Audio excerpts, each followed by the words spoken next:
But first, Rwandan-born Tribert Rujugiro Ayabatwa has consistently overcome great adversities to become one of the continent's leading industrialists and philanthropists.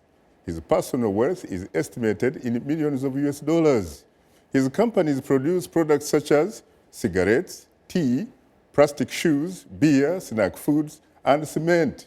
They operate in 10 countries and trade in 27 nations across Africa and the Middle East. My colleague Paul Diho has more on the story. I don't think about myself as a Rwandese, I think myself as African. I wish when I die that whatever I started can continue, not for looking, expanding business, but building up something. And this is what I keep telling my kids. This is the legacy I will leave with them, to continue the work I started of building up something in Africa. At age 73, Tribert Rujugiro Ayabatwa is one of Rwanda's most prominent business tycoons and a key player on the African continent. From an early age, Rujugiro knew he wanted to be a businessman and a philanthropist.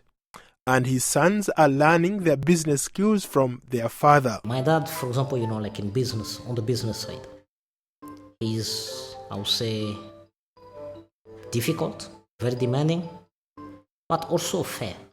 Even when I started in the business, it wasn't directly being appointed here or there. You started from the bottom. Rujugiro has always turned adversity into triumph.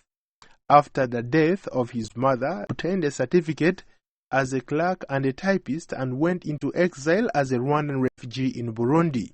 Soon, he found a job as a clerk. After work, he spent most evenings learning French. He later became so proficient with French that he began teaching the language to other Rwandan exiles.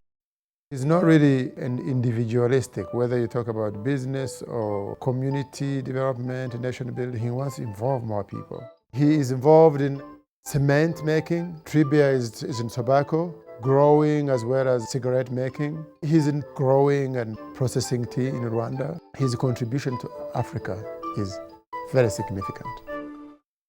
Over the years, he has expanded his business holdings across much of the subcontinent, where his work is seen as a model for delivering development and jobs to rural Africa. Today, Mr. Rujugiro's brands are sold in more than 27 African countries. My ambition was not to die as an employee. I was not interested by making money in Rwanda. I was interested by seeing the country development.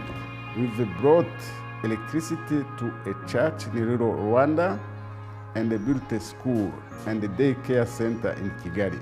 We built roads and a bridge in Uganda, and we are helping widows find work and feed their families in South Sudan. We had a big problem of about 1 million people coming back and not having a house. So I told them, I said, please give me land. I'm going to build a house for some families. So they gave me the land. I built about 100 houses and sold it at a cost price. Like many industrialists, Tribert's success was built on his canny ability to spot opportunities and take risks. He also credits the help of many people along the way who recognized his drive and determination.